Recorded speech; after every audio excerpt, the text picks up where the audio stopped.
Мне мама сказала, что тетя Лена попросила ее, чтобы я помогла тебе с домашними заданиями. Но я не совсем могу помочь, а то я гуманитарий, ну ты, наверное, знаешь. Только с английским и с немецким? Ну хорошо, да, это я могу сделать. Проверить просто. Отлично. Я-то думала, сейчас что-то сложное там сидеть надо, сочинение какое-нибудь писать.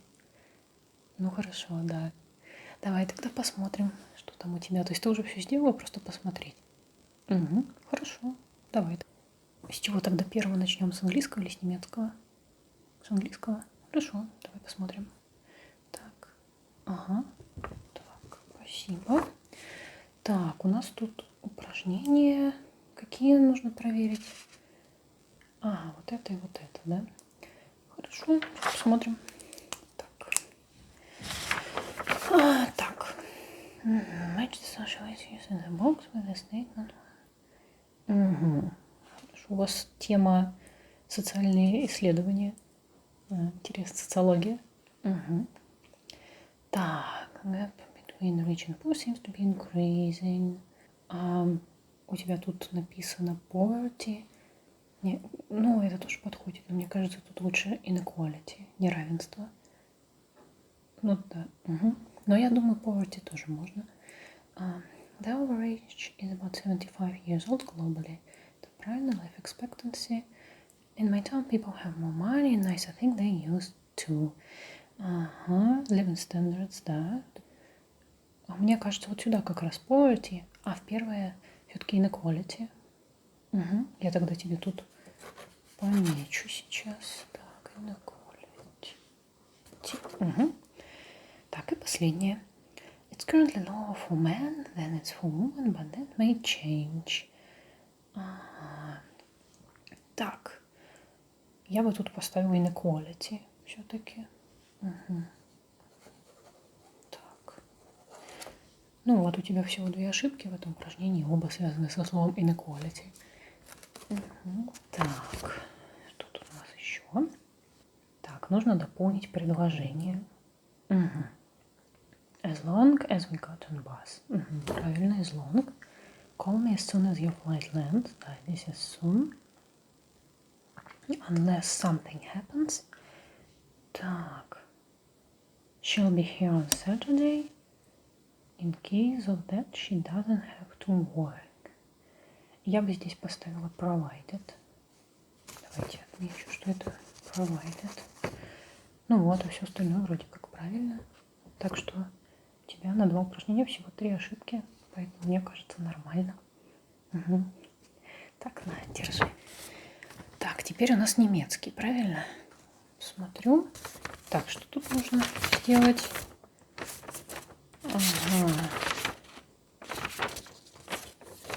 Просто хочешь, чтобы я проверила, да, тоже? Что ты написала? Так, тут нужно сформулировать вопрос и ответ, правильно? Окей. Nimmst du den Kuli? Nein, ich nehme den Kuli nicht. Schreibst du den Brief? Nein, ich schreibe den Brief nicht. Kaufst du die Kamera? Nein, ich kaufe die Kamera nicht. Тут, в принципе, все достаточно однообразно и очевидно. Besucht du den Tanzenkurs? Nein, besuche den Tanzenkurs nicht. Liest du den Text? Nein, ich lese den Text nicht. Liest du die Zeitung? Nein, ich lese die Zeitung nicht. Nimmst du das Glas? Nein, ich nehme das Glas nicht. Siehst du den Bus? Nein, ich sehe den Bus nicht. Все правильно, тут сложно ошибиться, достаточно простое упражнение. Так, и про продукты, да, что ты покупаешь. Obst und Gemüse kaufe ich gewöhnlich. Bei Obst und Gemüse kaufe ich gewöhnlich Tomaten, Gurke, Salat, Zitrone, Apfel, Banane. Bei Milchwaren nehme ich gewöhnlich am meisten Milch ohne Laktose, Käse, Joghurt, Hüttenkäse. Ты пьешь безлактозное молоко? Ничего себе, я не знала. А остальные продукты?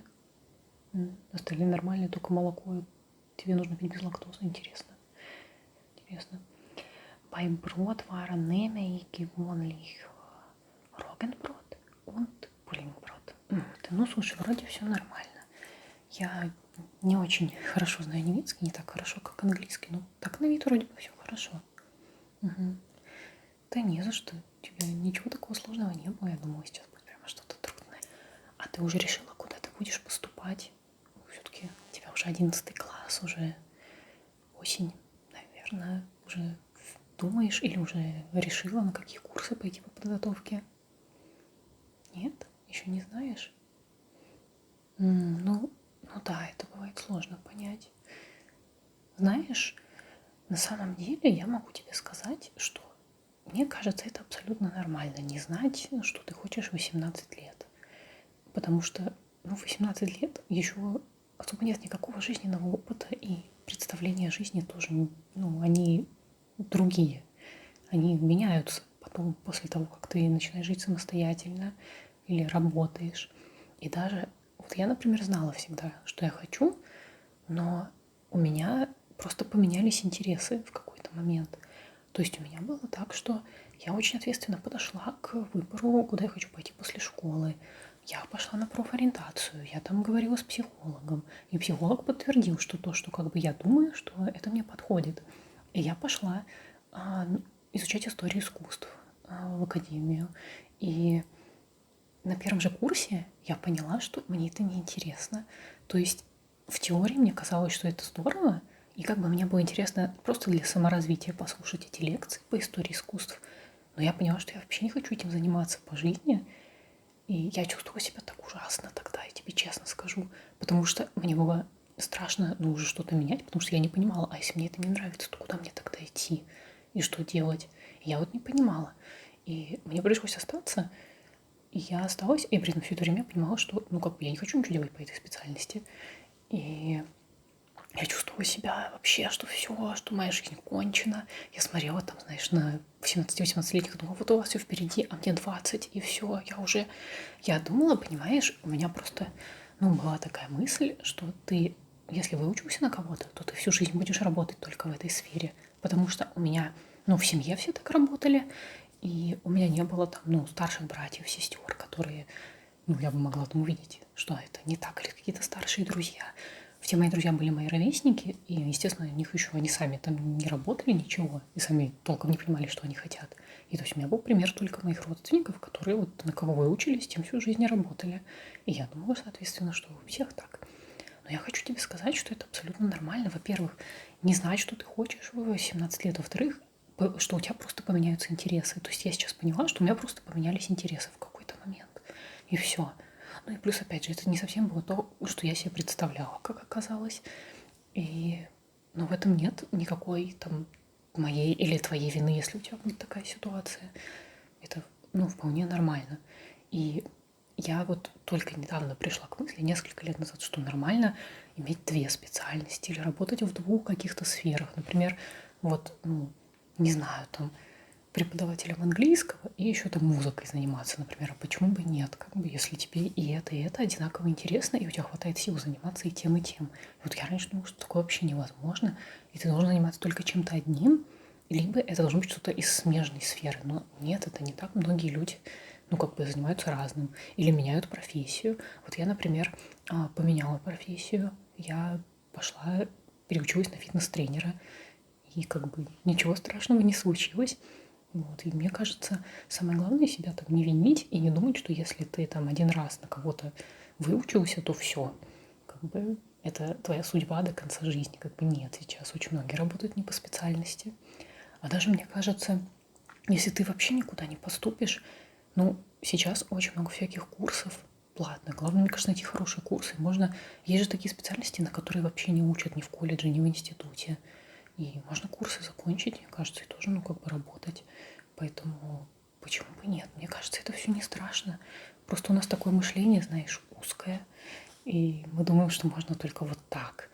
А я думаю, что вполне нормально вообще подумать потом, когда ты чего-то хочешь, и пойти в университет, например, когда ты уже знаешь, зачем идти в университет просто вот потому что. Но я бы советовала тебе пойти в университет или в колледж, если ты даже не знаешь, если у тебя совсем нет представления, чем ты хочешь заниматься, ты можешь просто это время подумать, чем ты хочешь. Но единственное, что ты тогда истратишь свой шанс на бесплатное образование. Вот, может быть, лучше тогда пойти в колледж, и у тебя останется еще, ну, универ не истраченный бесплатно. Но, с другой стороны, никогда не знаешь, чем ты захочешь. Может, ты захочешь потом заниматься чем-то, что преподают в колледже. Но можно и на курсы, в принципе, пойти. Иногда это бывает даже лучше. И, кстати, вот знаешь, часто курсы при университетах, они как раз не самые хорошие оказываются. На моем опыте, на опыте моих друзей.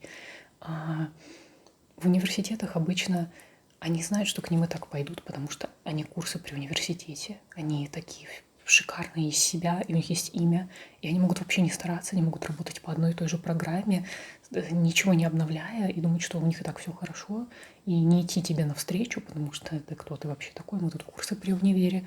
Поэтому, ну, на моем опыте, даже какие-то маленькие частные курсы часто оказывались намного лучше и эффективнее, чем курсы при универе. Неоднократно. Причем что в моей первой специальности, что в моей второй специальности. Потому что переучивалась я тоже изначально в университете. И по итогу это были самые бесполезные курсы. Когда я уже стала учиться платно или, ну, просто из своего личного опыта, из опыта своих личных занятий что-то брать, как бы это было намного эффективнее, я могу сказать. Мгм. Поэтому просто, ну, не бойся. У нас просто так принято в обществе почему-то, что после школы ты обязательно сразу идешь в универ. И все, без вариантов. Ну, или в колледж. А если ты вообще не пошел в универ, то все, ты какое-то дно. Но на самом деле, мне кажется, сейчас столько возможностей и столько вариантов учиться и попробовать что-то. Почему бы, если, опять же, если ты знаешь, то хорошо, если не знаешь, ну, как бы всякое можно сделать. Можно пойти работать, можно пойти на заочное, например, можно, там, не знаю, на вечернее пойти, можно еще что-то, можно пойти на платные курсы и работать и оплачивать, если там те родители не хотят оплачивать. Ну, в общем, мне кажется, что главное не мыслить узко в этом случае. Мгм. Я тебе говорю просто как человек, уже поживший с этим всем, что, ну, как бы часто это образование вообще никому не нужно, если честно. Оно нужно просто вот как галочка, что требуется любое высшее образование на многие работы, просто любое абсолютно. И все. В каких-то сферах это даже и не важно. Просто если ты учишься, и ты хороший специалист, набираешь клиентов, и все. Так что все очень индивидуально, и я думаю, что тебе нужно не подстраиваться под общую массу, хотя я понимаю, что это тяжело, особенно в школе, когда вас всегда подстраивают под какое-то одно среднее, единое существо. Но мне кажется, нужно подумать, как конкретно ты чего хочешь и что ты любишь, например. Ну да, это бывает непросто. Я, знаешь, как определяю, что я люблю действительно? Мне кажется, то, что ты любишь, ты этим готов заниматься самостоятельно, без какой-то необходимости. То есть просто в удовольствие. Вот это то, что ты любишь. То есть, например, если ты...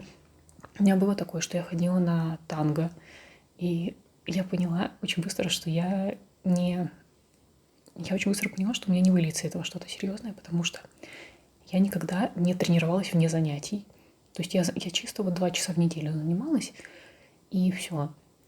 И дома я никак ничего не повторяла. То есть у меня было какое-то минутное восхищение танцами вот такими. И я такая, все, хочу ходить. Но по факту я позанималась, ну, даже довольно долго, год где-то. Но потом я перестала. И я, ну, уже когда занималась, я понимала, что, скорее всего, это не продлится долго, потому что вне занятий я абсолютно этим не занималась и никак не интересовалась. Поэтому мне кажется, что вот то, что ты сама в удовольствие делаешь, без какого-либо побуждения, необходимости, вот это то, чем ты по-настоящему любишь заниматься. И опять же, нормально, если потом это будет что-то другое, потому что человек меняется, и мне кажется, вполне логично, что, например, в 16 лет ты не такой, как в 30, и тебе, возможно, нравятся уже другие вещи, и у тебя появляются другие интересы, потому что ты узнаешь что-то новое, развиваешься. Может, ты вообще не знал вот про это в 16, а узнал про это в 30 и захотел этим заниматься.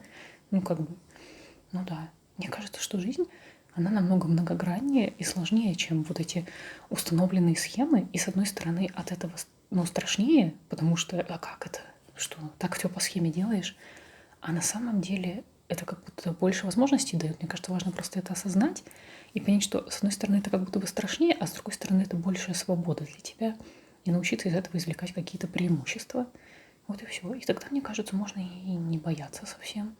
Вот. И даже, мне кажется, тогда и ЕГЭ становится не таким страшным, потому что, ну, тогда ЕГЭ действительно превращается просто в экзамен, который, ну, экзамен и экзамен.